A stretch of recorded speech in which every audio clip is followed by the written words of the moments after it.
कथिक यही सब जाए जा, गाए जा, गाए जा, भगवान के गुण गाए जा, गाए जा, गाए जा, भगवान के गुण गाए जा। सुबह शाम इस मन मंदिर में, सुबह शाम इस मन मंदिर में झाड़ू रोज लगाए जा, गाए जा, गाए जा, भगवान के गुण गाए जा, गाए जा, गाए जा, मेरे श्याम के गुण गाए जा, गाए जा, गाए जा, भगवान के गुण गाए जा। जय जय श्री राधे।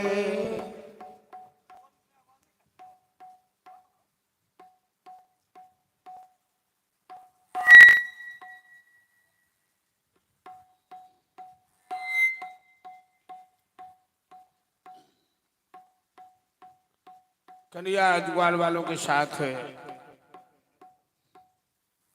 यमुना के किनारे गाय चराने आए।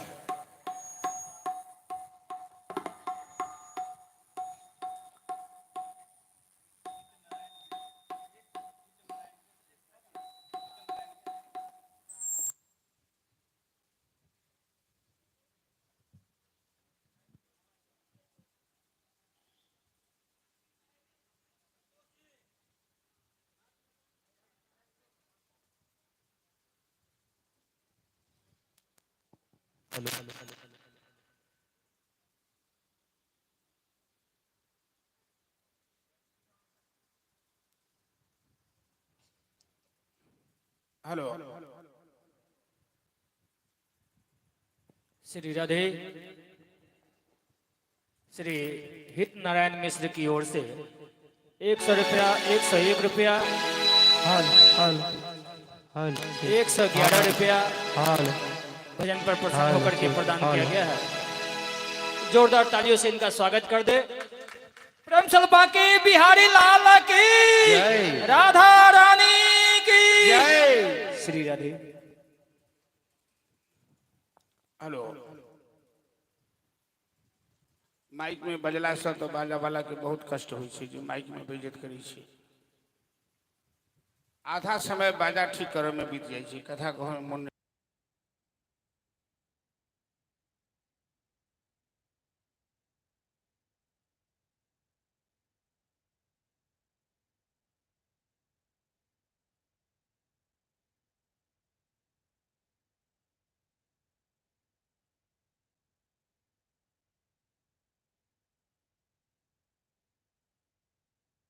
ना, जो आगे व्यवस्था करना है कर लो।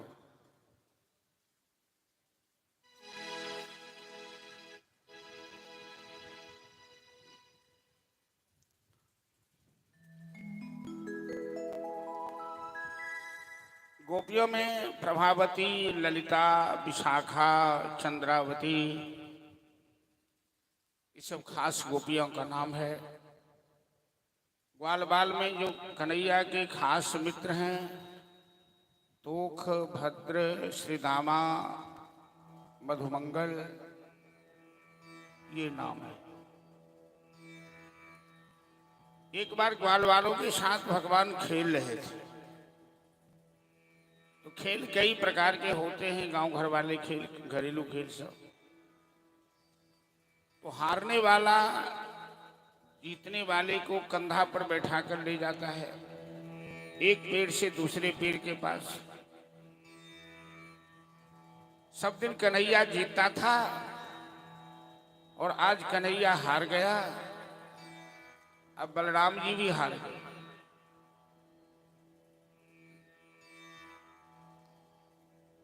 उबाहो भगवान श्रीमान श्रीदामानाम पराजितः वृषभो भद्रसेनस्थो प्रलंबो रोहिणी सुत। एक बार कन्हैया श्रीदामा नाम के ग्वाला से हार गए और बलराम जी प्रलंब से हार गए। प्रलंब नाम के ग्वाला था। अब ग्वाला कहने लगा, कन्हैया सब दिन तुम्हें हमारे कंधा पर चढ़ने में मजा आया है, आज हम तुम्हारे कंधा पर चढ़ेंगे, ले चलो उठाकर। कन्हैया आनाकानी करने लगा। अरे मित्र, मैं तो बहुत छोटा हूं, तू भारी है, हम कैसे तुमको उठाएंगे। ग्वाला कहता है खेल में भारी या छोटा नहीं होता है मित्र, खेल में सब बराबर होता है। तुम्हें तो हमें उठाना पड़ेगा। कन्हैया कहता है मैं नहीं उठाऊंगा। अच्छा, हरिहारे जीते श्री रामा, तो मैं नहीं उठाऊंगा। तू क्या कर लेगा। बाल बाल सब कहता है क्या कर लूंगा। तुमको पता नहीं है कि समाज में यदि समाज से किसी को अलग कर दिया जाए, बांट दिया जाए, छांट दिया जाए, वो आदमी मुंह दिखाने लायक नहीं रहता है। हम अपनी मंडली से तुमको अलग कर देंगे, तुम मुंह देखता रहना। ब्रजभाषा में कहते हैं कि हम अपनी मंडली से तुमको खुट्टी कर देंगे। खेलन मोह कोई काहे को गुसैया, हम तुम जात पात के एके, कहा भई अधिकन दुई गैया। एक नैया, तू भी ग्वाला हम भी ग्वाला, बराबर जाति के हैं। अंतर ये एक ही बात का है कि तेरे बाबा के पास कुछ गाय ज्यादा है, मेरे बाबा के पास गाय कुछ कम है। इसका मतलब कि खेल में तुम नियम को तोड़ देगा। हम हारे तो तुमको उठाए, तुम हारा तो तुम हमें नहीं उठाओगे, तो हम अपनी मंडली से तुम्हें खुट्टी कर देंगे। भगवान प्रेम के कैसे वशीभूत हैं। अब तक तो झगड़ा कर रहे थे, हम नहीं तुम्हें उठाएंगे, जो करना है कर ले। लेकिन जब ग्वाला ने बोला कि अपनी मंडली से तेरा नाम काट दो, तो तुरंत भगवान कान पकड़ के कहते हैं बहुर न करी हो नंद दुहैया, बहुर न करी हो नंद दुहैया। मैं नंद बाबा की सौगंध खा के कहता हूं कि फिर ऐसी गलती नहीं करूंगा। हमें अपनी मंडली से अलग मत कर, हमें अच्छा नहीं लगे। क्या जिसके दिमाग में अहंकार भरा है, किसी को जाति का अहंकार है, किसी को धन का अहंकार है, किसी को ज्ञान का अहंकार है, किसी को सौंदर्य का अहंकार है, तो किसी को कला का अहंकार है। अरे अहंकार तो भगवान का भोजन है, उनके सामने कोई बड़ा हो सकता है क्या। हनुमान जी इतने बड़े बलवान थे, लेकिन जब जब हनुमान जी के मन में अहंकार आया तो भगवान ने उनका भी अहंकार तोड़ दिया। एक बार राम जी सो रहे थे, हनुमान जी चरण सेवा कर रहे थे, चरण दबावित रहते हनुमान जी। तो हनुमान जी के मन में चरण सेवा करते करते कहीं अपन पहलवानी आ गए दीवानी। अब बजरंग बली जैसा तो कोई देवता नहीं, बलवान है नहीं, तो महावीर है। तो सोचलखिन जे भगवान के पैर तो बड़ा कोमल है, कहीं जोर से दाबि के देखे छे तुरंत ही बाप बाप चिचिए था। अरे जाता वाला जताव वाला यदि कमजोर है या जाता वाला बलवान हो, वो जोर से हाथे देते पैर देते तो छुटियो सके छे। हनुमान जी के मन में यह भेल है कि कहीं ताकत लगा के देखे छे, तो जोर से ऐठलखिन पैर के। भगवान आराम से पड़ल छथिन, कहीं और जोर लगेलखिन और तैयो पड़ल छे। पूरा ताकत हनुमान जी लगा देलखिन, राम जी आराम से पड़ल छे। अब हनुमान जी के गुस्सा बढ़ल जा रहा है कि इतनी शक्ति ले गेलौं, हिनका किछु नहीं भल, एक महीने इस कहे छे न उस कहे छे। तो बाद में मुक्का से मारल लगलखिन राम जी के पैर पर। राम जी हंसे लगलखिन, लेकिन हनुमान की दिमाग ठीक है कि नहीं है? हनुमान जी पैर पकड़ के काना लगे, सरकार अहाँ धन्य छी।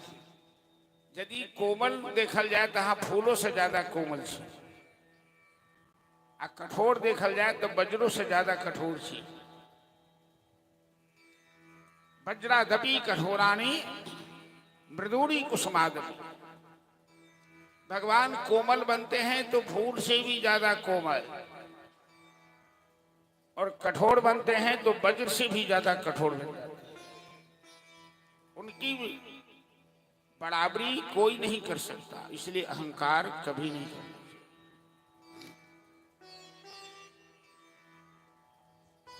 ये ग्वाल बाल सब एकदम सीधा साधा है, भोला भाला है, अंगूठा छाप है, पढ़ा लिखा नहीं, लेकिन ये भगवान से इतना प्रेम करता है कि थोड़ी देर के लिए भगवान ग्वाल बाल से अलग नहीं रह सकते। कान पकड़ के नंद बाबा की सौगंध खाने लगे। बहुर ने करी हो नंद दुहैया, मैं नंद बाबा की सौगंध खा के कहता हूं, हमें अपनी मंडली से अलग मत कर।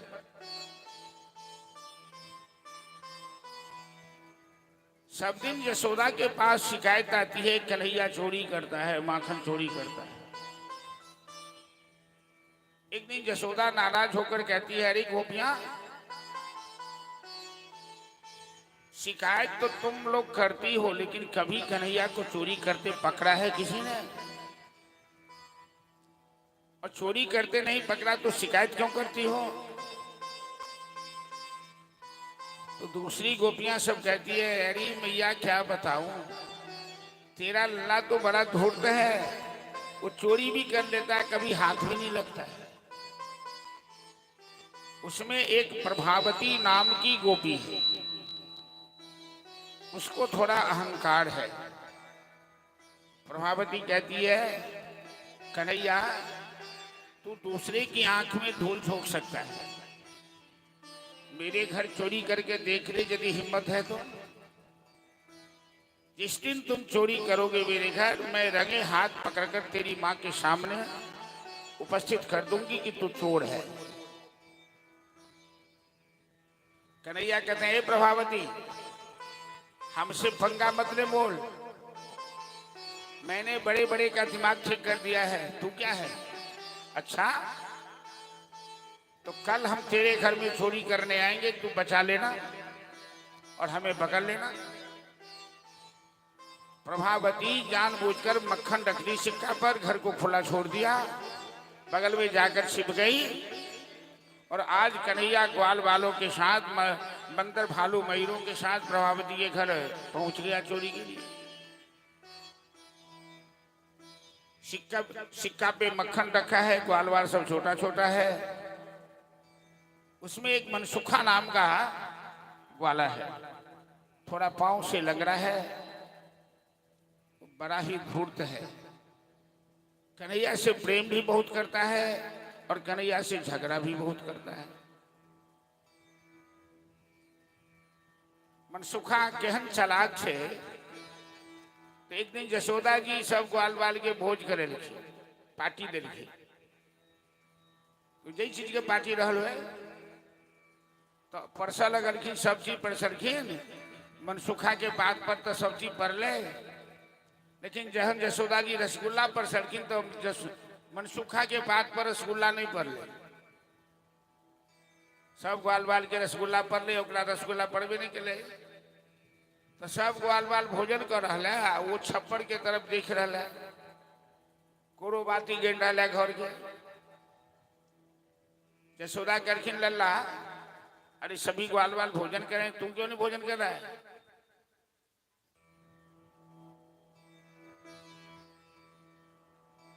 तो मनसुखा कही, मैया मैं देख रहा हूं कि कहीं ये छत जो गिर गया तो क्या होगा? अरे बेटा, छत गिरेगा तो सबके सर पर गिरेगा कि तेरे ही सर पे गिरेगा? तो मनसुखा कहता है, नहीं मैया, मेरे सर पे भी छत नहीं गिरेगा, बाकी सारे ग्वाल बालों के सर पे छत गिरेगा। सो कैसे बेटा? अरे ठीक वैसे जैसे मेरे पात पे रसगुल्ला नहीं पड़ा, सभी ग्वाल बाल के पात पे रसगुल्ला पड़ा। तो छत भी गिरेगा तो दूसरे के माथे पर गिरेगा। यशोदा हंस लगा, कल मनसुखा तो इतना धूर्त है, सीधे कहता है कि रसगुल्ला मेरे बात को नहीं भरा है। अरे भैया सीधे कैसे मांगू, हमको भी तो शर्म आती है ना। ग्वाला सब ऐसा है। आई प्रभावती के घर गई कई मक्खन के केना प्यार सब करके ग्वाल बाल कन्हैया ये मक्खन तो हाथ नहीं लगा वाला है। कन्हैया करके रे हम अहाँ सबके सरदार छी ने, तो सरदार में तो कुछ बेसी अकिल हो एने वहाँ तो मक्खन खा कर जाए, चोरी करबे कर। सीढ़ी बना ले हम सब, केना सीढ़ी बनाए तो एगो के कंधा पर दोसर, दोसर पर तेसर, तेसर पर 4 महीना पहुंच जाए। वही में सब मोट डांट मनसुखा से तो मनसुखा के नीचे रह गई, आ सबसे हल्का कन्हैया तो सबसे ऊपर चली गई, सिक्का तक पहुंच गई, मक्खन चोरी कर लगे। मनसुखा करके नीचा से कन्हैया सबके भार हमरे ऊपर है, तै मक्खन यदि यहाँ ऊपर से जे खसाब तो हमरो पास पहुंचे के चाहिए, हमरे ऊपर सब भार है। कन्हैया करके यहाँ चिंता नहीं कर, वहां के पास मक्खन पहुंचत तो कन्हैया अपनो खाई छथिन, ग्वालो बाल के खसा दै छथिन। अब बंदर भालू सब खिड़की के बाहर जे झाँक रहल छै ओकरो फेंक फेंक के खुआ रहल छथिन, लेकिन बेचारा मनसुखा के पास मक्खन नहीं पहुंच रहल छै। जे आयल से ऊपरे लोग गिरेलक ओकरा पास पहुंचते नहीं छै। मनसुखा के जी से पानी खस रहा है, छटपटा रहा है, हमारा मक्खन नहीं बेटा, सबके उठेनो छी हम ही, हमारा पास मक्खन नहीं पहुंचे है। तो मनसुखा कल के कन्हैया कभी कभी एक वोट से सरकार खसा दिल जाए छे। अटल बिहारी जी के सरकार एक बार एक ही वोट से हारल है, हमरे ऊपर भार है, हम सरकार खसा देव से कह दै छी। आ सरकारी संपत्ति जे केंद्र से चले छे तो ब्लॉक तक अबै छे, आ ब्लॉक तक अबै तो प्रजा तक जाए सुखा जाए छे। बीचे में अधिकारी बिचौलिया सब साफ केला, मनसुखा सबके भारो उठे नहीं, ओकरा पास मक्खन वो बीचे में गायब हो जाए छे। अंत में मनसुखा के नहीं बर्दाश्त बोले तो गर्दन अपन झुला दिल के सब ग्वाल बाल धनमना के खस पड़। अब कन्हैया बेचारा सिक्का पकड़ के लटकल है, तब तक में प्रभावती दौड़ जाएगी, सब ग्वाल भागल 9-11 कन्हैया पकड़ा गए। प्रभावती कहल के देखा कन्हैया मैंने कहा था ना कि मेरे घर मक्खन चोरी करोगे तो मैं रंगे हाथ पकड़ लूंगी। आज मैं साबित करूंगी, तेरी माँ बहुत गाल बजाती है ना, तो मैं साबित करूंगी कि तेरा लल्ला चोर है। सब में तुलसी पाक दे दो। तो कन्हैया करके नहीं प्रभावती, अरे पहले हमारा नीचे तो उतारू हाथ दुखा के लटकल लटकल, कलखिन बढ़िया बेला के हाथ दुखाई ऐसे हमको वहां के निमंत्रण तक बजने से चोरी कर ले। कहले प्रभावती कन्हैया के नीचा उतारलखिन आ कस के पकड़लखिन हाथ। कन्हैया कहे छथिन ए चंडाली के ही के अहाँ के हाथ लोहा जगह शक्कत है, हमार हाथ कोमल, लेकिन धीरे से पकड़ू ना। प्रभावती करके नहीं नहीं, चोर के जते कस के बांधल जाओ तुम्हें ठीक रहे, यहाँ चोर छी ने। कन्हैया कहलखिन प्रभावती एकटा अपराध तक केकरो केओ क्षमा करे छे तो हम पहले दिन अहाँ के घर चोरी करे एलहुँ, हमरा माफ कर दिए, हमरा माय के नहीं कही मैं हमरा बहन के मारत। प्रभावती कहलखिन नहीं नहीं, अहाँ हमरा चैलेंज केने छी ने, हम तो यहाँ के माय के सामने साबित कर देव कि अहाँ चोर छी। प्रभावती के बेटा श्री रामा आबि गेले, ओहो में एक हिस्सा छे। श्री रामा करके मैया कन्हैया को छोड़ दे, तेरा जितना नुकसान हुआ है हम 1 महीना घर में खाना नहीं खाएंगे, तेरा पूरा हो जाएगा।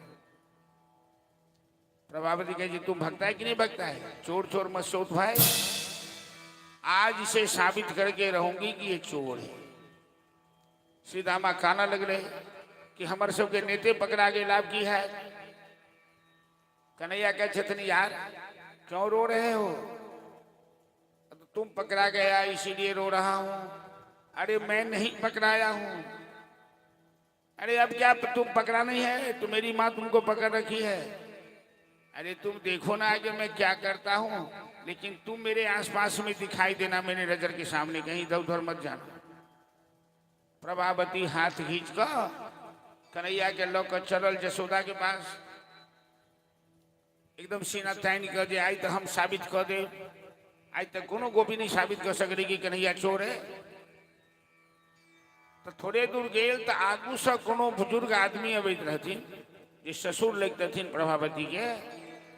वो घूंघट रहथिन हटेने, आ जखने देखलखिन बूढ़ा बाबा आबै छथिन तो तुरंत घूंघट के नीचा कर लेथिन प्रभावती। मारवाड़ में, काठियावाड़ में, अभी ब्रजमंडल में जब घूंघटो जे कर तो तेहन घूंघट के कुछ दिखाई नहीं दै छै, नीचा लटका लै छै घूंघट। अही बीच में कन्हैया कहलखिन श्रीदामा के, प्रभावती के बेटा के इशारा करखिन तुम यहाँ आओ, यहाँ मेरे पास आओ। आप प्रभावती के कहलखिन प्रभावती हमर बायां हाथ दुखा के दहिना हाथ पकड़ू न। वो बायां हाथ छोड़ के दहिना हाथ पकड़ लगले। तब तक में कन्हैया ओकर बेटा श्रीदामा के हाथ प्रभावती के हाथ में पकड़ा देलखिन, अपन हाथ ओइठन से गायब हो। वो घूंघट के नीचा से देख नहीं रहल छे। वो तो एकदम सीना तान के जे आज हम साबित कर देगी जसोदा के सामने कि कन्हैया चोर है। कन्हैया घर में जाकर सुत रह। प्रभावती दौड़ी के चली गए घर में जाकर सुत रह। अब प्रभावती दूरे से ए जसोदा जसोदा देख, आज तेरा लल्ला रंगे हाथ पकड़ा गया है, मेरे घर में चोरी करने गया था। यशोदा देखे छथिन जे हमर लल्ला तो घर में सुत रही, पगड़ी केकरा लगे। यशोदा देखलखिन जो ओकरे बेटा ओकरा हाथ में। तो यशोदा कहलखिन ए प्रभावती तेरा दिमाग ठीक है कि नहीं? तो क्या? अरे तू घूंघट तो हटा कर देख, पगड़ी कहीं की। मेरा लल्ला तो घर में सो रहा है, तेरे हाथ में तेरा बेटा है। वो घूंघट हटा के देखल गया कि अपने बेटा के पकड़ के लेल कन्हैया तो ही ने अपना सन के मुंह भेले।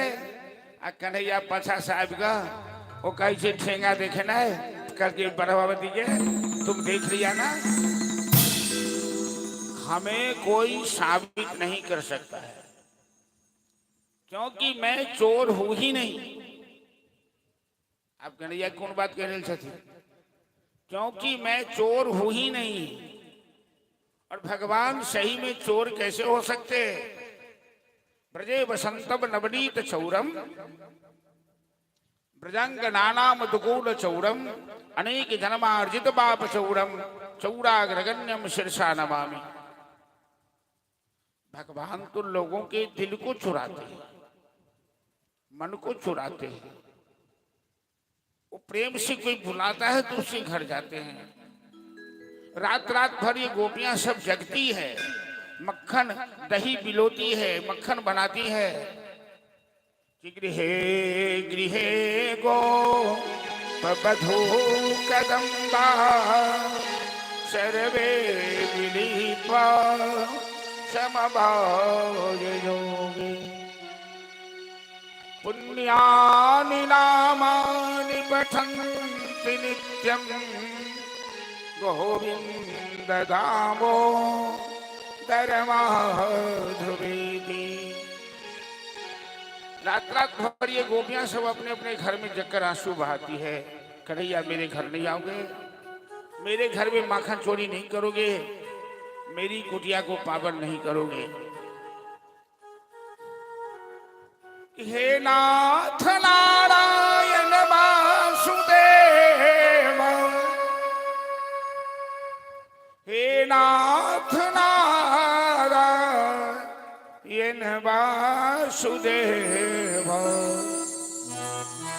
श्री कृष्ण गोविंद हरे मुरारी, हे नाथ नारायण वासुदेव, श्री कृष्ण गोविंद हरे मुरारी, हे नाथ नारायण वासुदेव।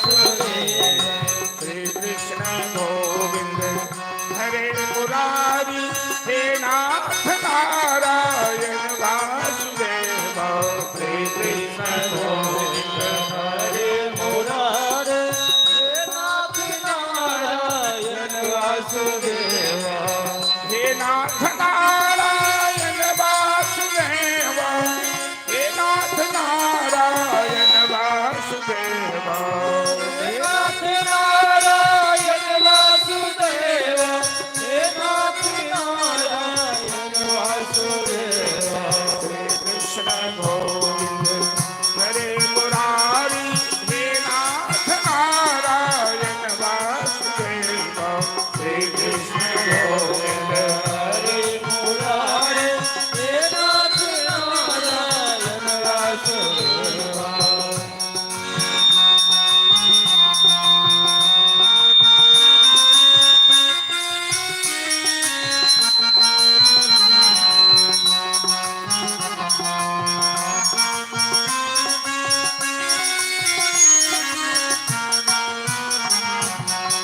तुम ही हो स्वामी सखा हमारे हे नाथ नारायण वासुदेव स्वामी सखा हमारे हे नाथ नारायण वासुदेवा श्री कृष्ण गोविंद हरे मुरारी हे नाथ नारायण वासुदेव श्री कृष्ण गोविंद हरे मुरारे हे नाथ नारायण वासुदेवा अग्रे कुरुणा मथ पांडवाना दुशासनेना हितवस्त्र भेषा कृष्णा तदा तो सदधन्यनाथा गोविंद दामोदर माधवेति हे कृष्ण गोविंद हरे मुरारे हे नाथ नारायण वासुदेवा कृष्ण गोविंद हरे मुरारी हे नाथ नारायण वासुदेव हे कृष्ण गोविंद हरे मुरारे हे नाथ नारायण वासुदेवा जय जय श्री राम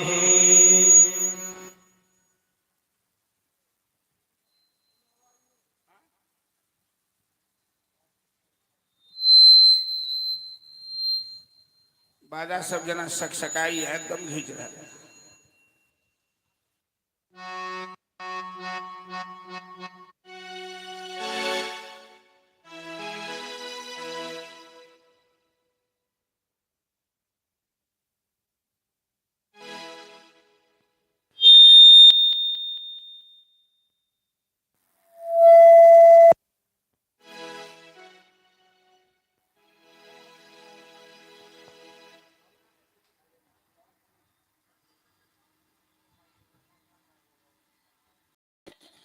हेलो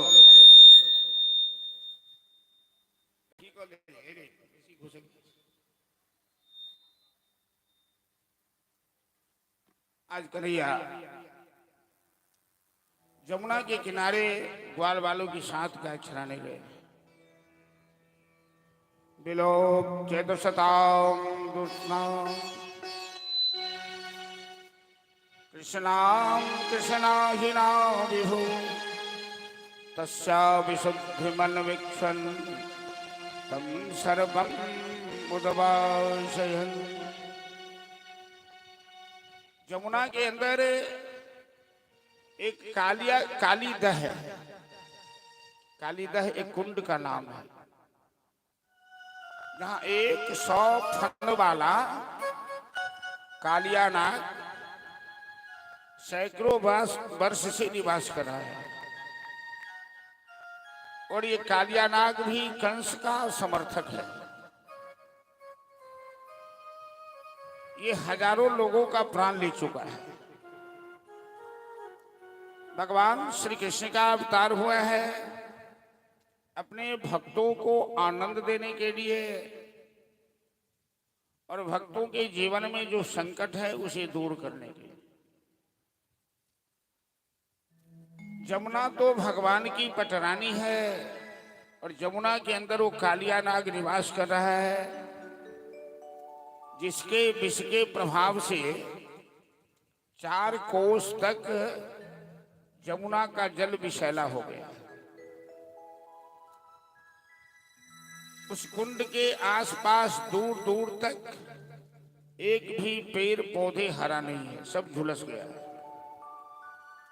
उस आसपास में आने वाले पशु पक्षी मनुष्य उस विष के प्रभाव से दूर से ही मर जाता। तो भगवान ने सोचा कि कालिया नाग का मान मर्दन करना है, उसे यमुना से भगाना है, यमुना के जल को शुद्ध करना है। आज यमुना के किनारे गाय चराने आए। गाय चर रही है, ग्वाल वालों के साथ आज गेंद खेल रहे हैं भगवान। मनसुखा की गेंद है और जानबूझकर श्री कृष्ण ने उस गेंद में ऐसी लात मारी, वो काली दह में जाकर गिर पड़ी। मनसुखा कहता है, कन्हैया तुमने काली दह में मेरी गेंद को फेंका है, मेरी गेंद ला के दे दो। कन्हैया कहते हैं, सखा काली दह में तो कालिया नाग निवास करता है, वो बड़ा बलवान है, और काली दह में जो भी जाता है वो वापस नहीं आता। घर चलो, हम एक गेंद के बदले 2-4 गेंद तुम्हें दे देंगे। मनसुखा कहता है, नहीं नहीं, हमें वही गेंद ला कर दो। जिद कर दिया। कन्हैया कहते हैं, ठीक है, हम तुम्हें वही गेंद ला कर देते हैं। तम चंडवेग विषवीर्यमवक्षतेन दुष्टावनतीं च खलु संयमनावतारः कृष्णः कदम्ब अतिरुह्य ततोऽतिपुङ्गम् आस्फोट्य गाढरसनो निपतद विशोदः। अब कदम के पेड़ पर कन्हैया चढ़ तो गया। ग्वाल वालों को लग रहा है कि मजाक कर रहा है, काली दह में कोई जा सकता है, जाने वाला जिंदा वापस नहीं आता है। सभी ग्वाल वाल हेरो आवाज चैन बढ़िया चला, फिर क्या करिए ठीक हो, लेकिन खोलू आवाज।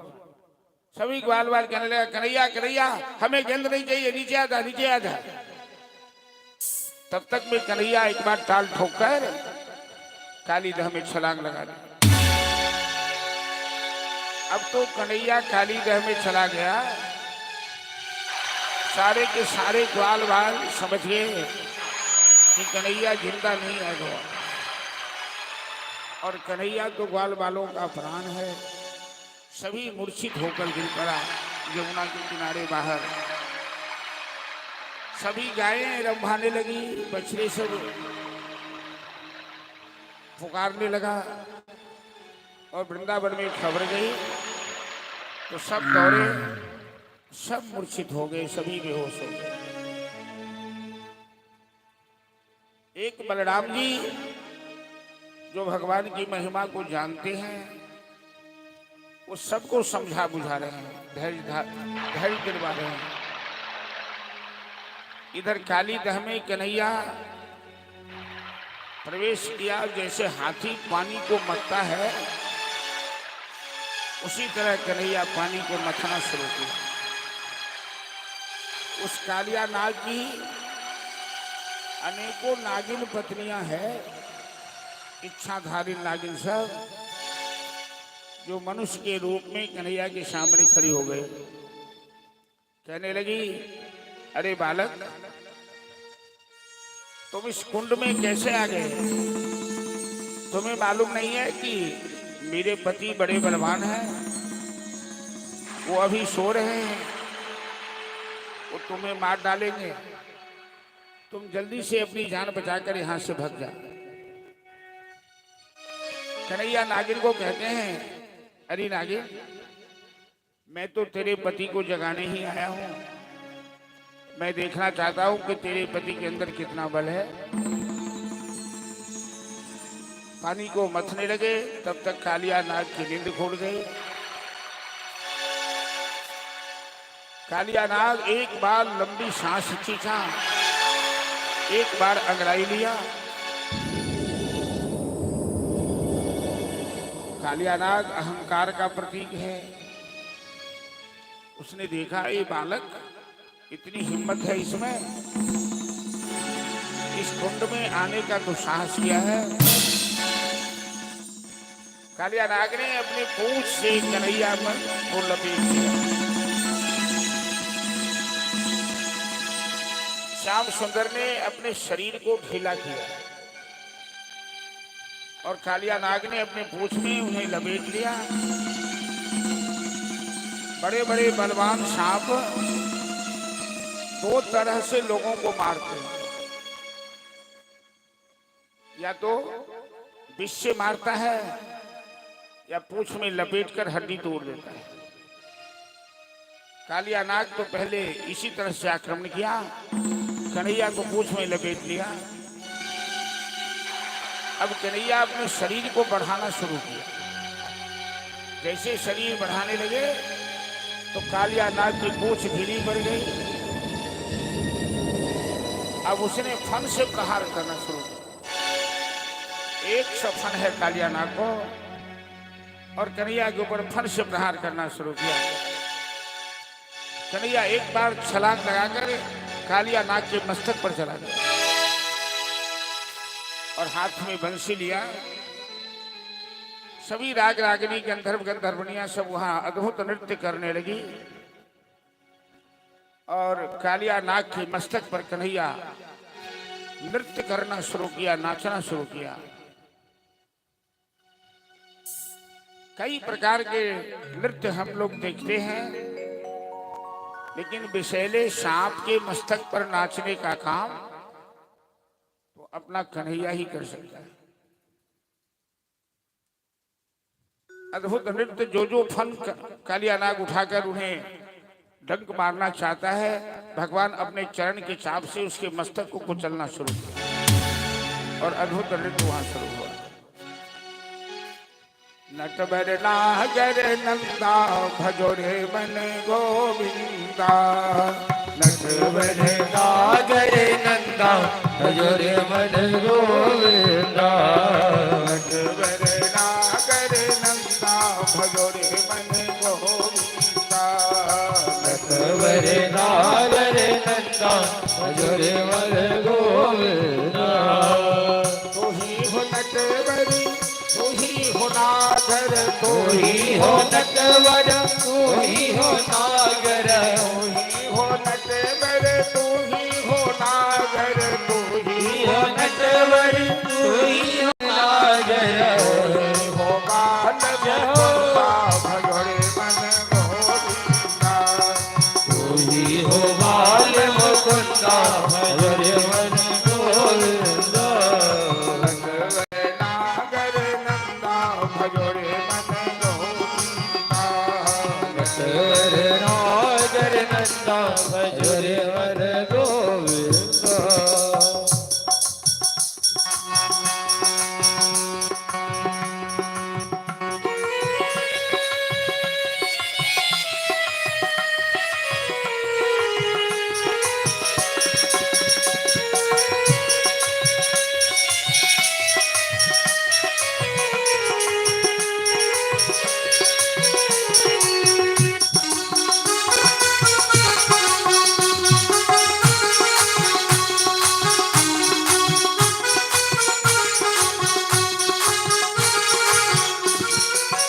सब देवों में कन्हैया बरे हैं, सब देवों में कन्हैया बरे हैं, सब देवों में कन्हैया बरे हैं, सब देवों में कन्हैया बरे हैं। जो तारा पीछे चंदा भजोरे मन गोविंदा, जो तारा पीछे चंदा भजोरे मन गोविंदा,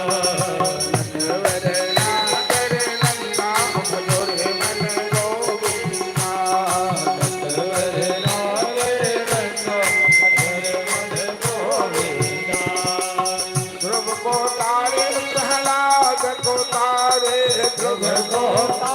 प्रहलाद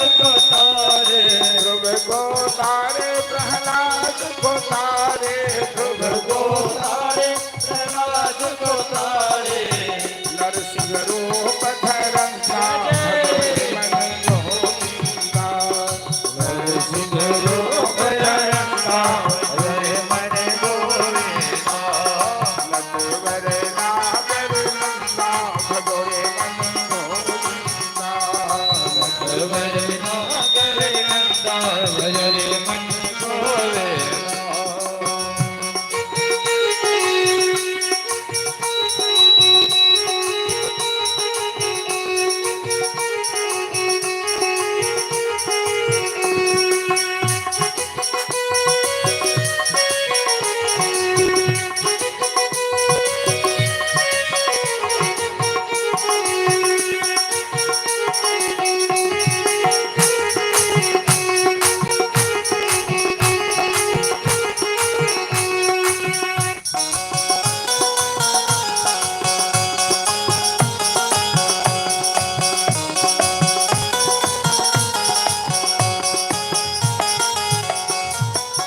कालिय दह में नाग को नाथे कालिया दह में नाग को नाथे कालिय दह में नाग को नाथे कालिया दह में नाग को नाथे फल फल वीत करंता भगोरे मन गोविंदा मन भर वेद करंता हरे मन गोविंदा नटवर नागर नंदा भगोरे मन गोविंदा नटवर नागर नंदा हरे मन गोविंदा चंद सखी भजु बाल कृष्ण छवि चंद सखी भजवाल कृष्ण छवि चंद सखी भजु बाल कृष्ण छवि सखी भजवाल कृष्ण छवि कट गई है जब भंगा भगोरे मन गोविंदा कटी गई है जब गंगा हरे मन गोविंदा नटवर नागर नंदा भगोरे मन गोविंदा नागर नंदा हरे मन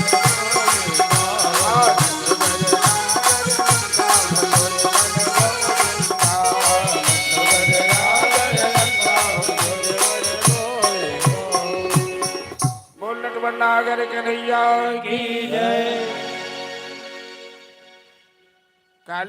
कालिया नाग के सैकड़ों मस्तक को भगवान ने अपने चरण की छाप से कुचल दिया। उसके मुंह से गाज निकलने लगे, आंख से रक्त निकलने लगा। कालिया नाग के प्राण संकट में पड़ गए। अभी तक तो ये समझ रहा था ये कोई साधारण बालक है। अब उसकी जितनी भी इच्छाधारी नागिन पत्नियां सब है, सब मनुष्य के रूप में प्रकट होकर भगवान के सामने हाथ जोड़कर विनती करने लगी कि न्यायो हि दंडः कृत किल विशेषमें तवावतारः खल निग्रह रिपोसुतानामपि तुल्य दृष्टि धत्से समं फलमेवानुशंसन।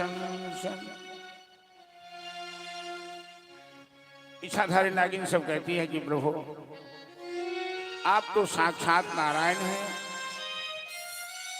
आपकी दृष्टि में न कोई शत्रु है न कोई मित्र है। आपने अच्छा किया, इस लीला के माध्यम से मेरे पति के अंदर जो अहंकार था आपने उसे चूर्ण कर दिया। लेकिन आप तो सामर्थ्यवान के साथ साथ आप दयालु भी हैं। आपने अपनी सामर्थ्य का परिचय दिया इनका मान मर्दन करके। अब आप अपने स्वभाव का परिचय दीजिए कि आप दयालु हैं। मेरे सुहाग की रक्षा कीजिए प्रभु, इन्हें क्षमा कर दीजिए। मेरे पति के को मृत्यु दंड मत दीजिए। कन्हैया कहते हैं कि दो शर्त पर हम तुम लोगों को क्षमा कर सकते हैं। पहली शर्त कि तुमने ब्रजवासियों को बहुत सताया, तो उनसे क्षमा मांगो। दूसरी शर्त कि तुम जमुना खाली करके नागलोक चले जाओ। सर्पों को रहने के लिए मैंने नागलोक बनाया है जो रमणक द्वीप में पड़ता है। कालिया नाग कहता है प्रभु क्षमा तो मैं मांग लूंगा, लेकिन जमुना खाली करके जैसे ही बाहर निकलूंगा आपके वाहन गरुड़ जी हमें मार डालेंगे। हम गरुड़ जी के भय से यहाँ छिपे हुए हैं। यहाँ तो सौंबरी ऋषि का शाप है।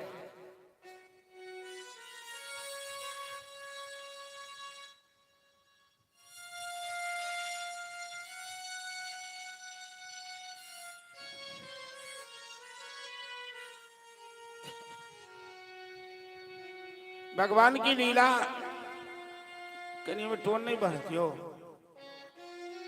भगवान की लीला बड़ी अद्भुत है, उनकी माया भी बड़ी अद्भुत है। जमुना के तट पर सौंभरी नाम के ऋषि रहते थे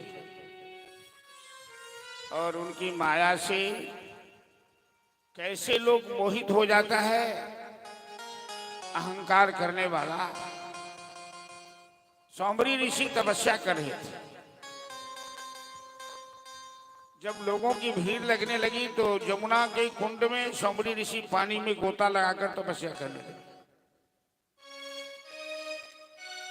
85 वर्ष तक सौंभरी ऋषि उस पानी में गोता लगाकर तपस्या की।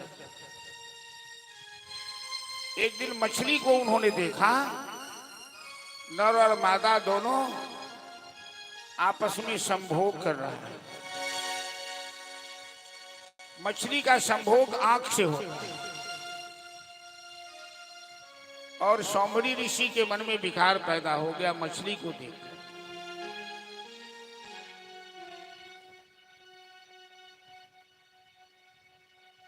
ऋषि का मन हुआ, सौंभरी ऋषि का मन हुआ कि हम विवाह करें। उस समय सूर्यवंशीय राजा थे मानधाता। ये चले गए मानधाता के पास। मानधाता की 50 कन्याएं थी। इन्होंने उनसे कहा कि अपनी एक कन्या से मेरा ब्याह करो। तपस्या करते करते शरीर तो खराब हो गया था, विकृत लगता था। मानधाता ने सोचा कि मेरी बेटी इनको पसंद नहीं करेगी और मैं इन्हें ना नहीं कह सकता, ना कहूंगा तो ये शाप दे देंगे। तो मानधाता बड़े प्रतापशाली राजा हुए सूर्यवंशी। उन्होंने एक युक्ति निकाली, कहा आप मेरे राजमहल में चले जाइए। सौंभरी ऋषि से मानधाता ने कहा आप मेरे राजमहल में चले जाइए, मेरी जो बेटी आपको पसंद कर ले आप उससे ब्याह कर लीजिए। सौंभरी ऋषि बात को समझ गए कि मानधाता के मन में क्या चल रहा है। वो हमें कुरूप समझकर ऐसा मौका दिया है। तो अपने तपोबल से सौंभरी ऋषि जब तक महल के अंदर गए अपने को इतना सुंदर बना लिया राजकुमार के समान कि महल में जैसे प्रवेश किए तो मानधाता की 50 कन्याएं आपस में झगड़ने लगी। सब कहने लगी कि मैं इनसे ब्याह करूंगी तो मैं इनसे ब्याह करूंगी, तो मैंने इन्हें पहले देखा तो मैंने विचित्र हाल हो गया। मजबूर होकर मानधाता अपनी 50 कन्या सौंभरी ऋषि को सौंप दी और अपने तपोबल से सौंभरी ऋषि ने 50 कन्याओं को रहने के लिए अलग अलग महल बनवाया, बगीचा बनवाया, किसी को किसी प्रकार का कष्ट न हो। 100 साल तक उन्होंने उन पत्नियों के साथ सांसारिक विषय का भोग किया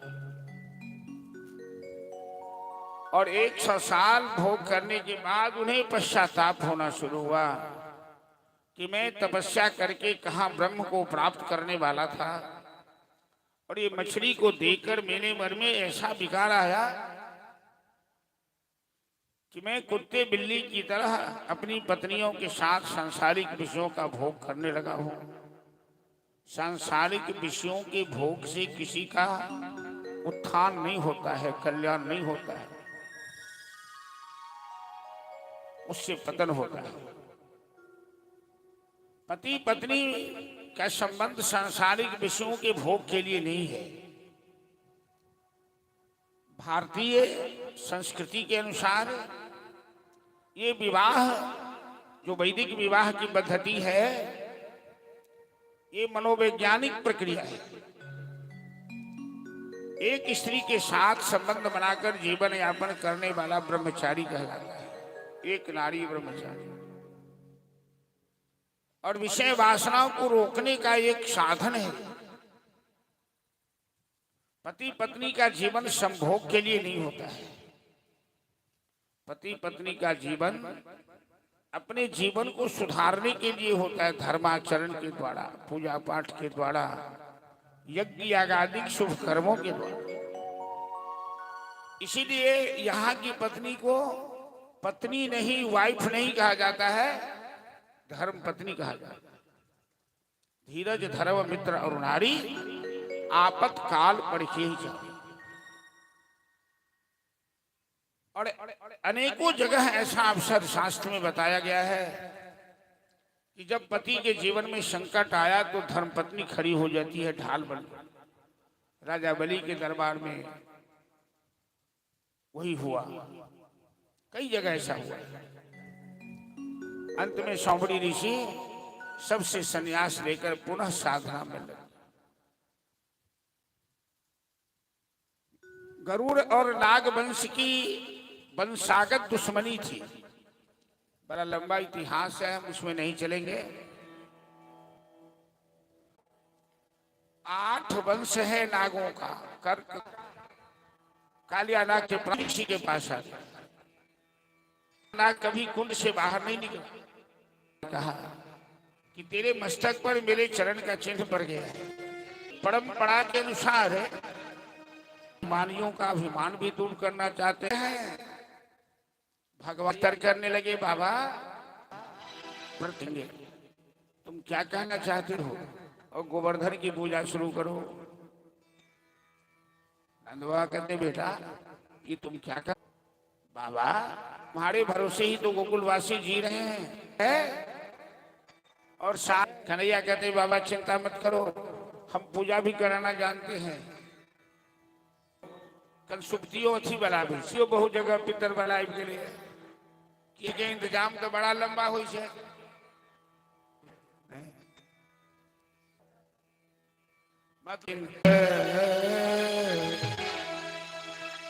जेहि विधि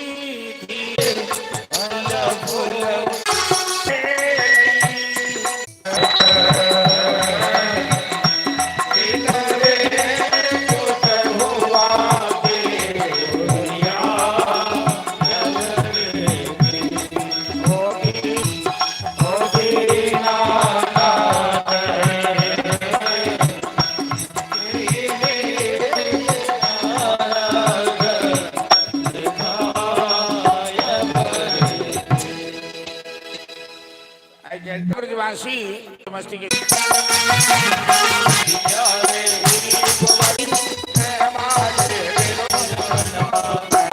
की जय।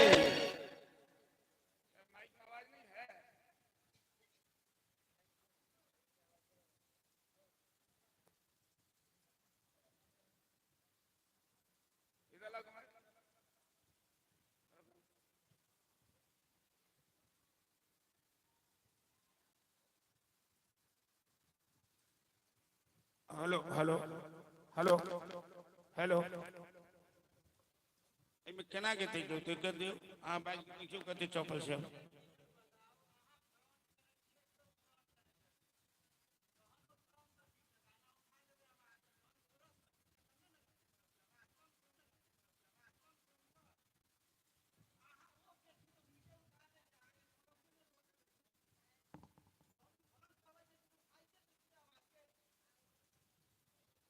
अब आते हमरा समझा दो समझे में नहीं। कोर्सो काल में आवाज रह दिया।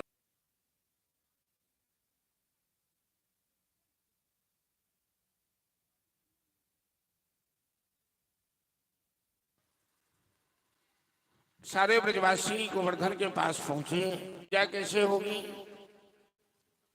तो पूजा में सबसे पहला विधि की हुई है, स्नान हुई है भगवान के। ग्वाल बाल को कन्हैया बोले जमुना पहाड़ है, ग्वाल बाल सब पानी लाते लाते करा दो, 100 ग्राम गुल्ली मिश्री खिला दो भगवान। कोनो कोनो इतना बड़ा देवता है इस साथ कहते हैं ब्रजवासियों चिंता मत करो, गोवर्धन देव बड़े दयालु हैं, पहली बार हम लोग पूजा कर रहे हैं, नहीं इनका चमत्कार अभी नहीं देखे हो। तो कन्हैया हाथ जोड़कर कहते हैं जय हो गिरिराज। पुजारी है अब गोवर्धन में प्रवेश करके अब तो अपने चरणों से गंगा को प्रकट कर दी। हम लोगों ने सुना है कि नारायण के चरण और गंगा जल लेकर गोवर्धन महाराज का अभिषेक किया और जजमान 56 भोग लग रहे थे। भोग लगने लगा गट किया, सीधे साधे बोले भाई ऐसा किसने करवाया है?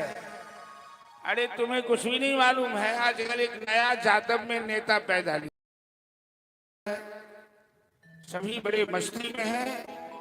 अब इंद्र का अभिमान भी तुम्हारा रही है, लगता है एक ही ब्रजवासी के प्राण नहीं बचेंगे। कन्हैया अब तुम कुछ करो नहीं तो हम सब मारे गए।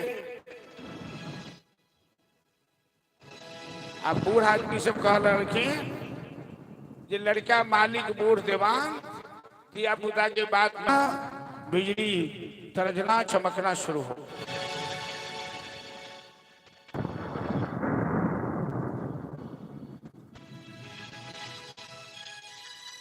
कन्हैया कहने लगे कोई घबराएगा नहीं, हिम्मत से काम लेना है और हम सब लोग गिरिराज को उठा लेंगे और गिरिराज के नीचे सहारा ले लेंगे, काम करेंगे। ब्रजवासी कहने लगे अरे सबकी मर्जी मानी गई है क्या? आदमी इंटर में पढ़ाई चले पहले हम ठोक खेलता है जब नर पर्वत के नेता कौन हुआ, नव धर्म प्रणेता कौन हुआ, जिसने ने कभी आराम किया विघ्नों में रहकर नाम किया। पांडवों के लिए लिखा, भले ही कौरव ने पांडव को वनवास दिया, उस खांडव वन को इंद्रप्रस्थ में कोई असंभव होगा। कन्हैया एक बार पहाड़ को उठाने लगे, सबने जोर लगाया, उठा कर लेके पहाड़ को कंगुली आगुली को उठा लिया। शेषनाग को 7 कोष का है, 7 या 21 किलोमीटर का, और 7 दिन 7 रात इंद्रदेव वर्षा करने लगे। मुसला सत्ता के समान है, छत्र कम इव बाल का है। इंद्रदेव अपना काम कर रहा है, करने दो। और सब आदमी प्रभु के नाम का कीर्तन शुरू कर। ऐसी अद्भुत आनंद तो कभी नहीं आई। कहावत है कि संपदो नैव संपदः विपदो नैव विपदः। मानव के जीवन में वह विपत्ति नहीं है जब वो भगवान से जुड़ा हुआ है, भगवान के सानिध्य में हो। पहले दिन जो प्रसाद ग्रहण किया ब्रजवासी, 7 दिन तक कुछ नहीं खाया, न कोई बैठा, न लाखों संख्या में ये ब्रजवासी कृष्ण चंद्र के मुख चंद्र का दर्शन करते हुए कैसे दिन कट गए, कैसे रात कट गई, ये किसी को पता नहीं लगा। ऐसा ही जिंदगी भर चले तो अच्छी बात, अर्थात शुभ घड़ी जीवन में जल्दी बीत जाती है। ये शुभ घड़ी जीवन में चलता रहे, क्योंकि कन्हैया का दर्शन तो होता नहीं था। इस लीला के माध्यम से इंद्रदेव ने मूसलाधार बड़ा भय है, मेरा लल छोटा है। बड़े बड़े लोग मोटे तगड़े बैठे हुए हैं भाई। यशोदा सबसे कहने लगी, अरे सवारी तो जोर लगा, मेरे लल्ला की कलाई दुख जाए।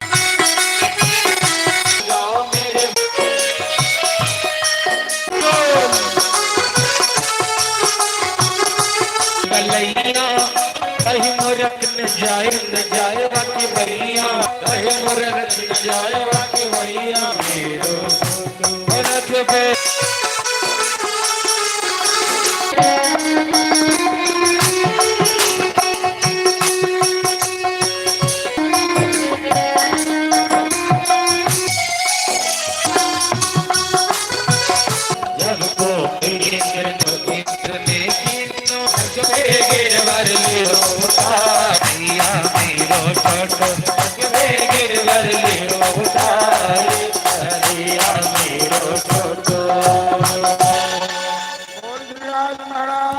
गोवर्धन लीला भगवान की ऐश्वर्य लीला कहलाती है।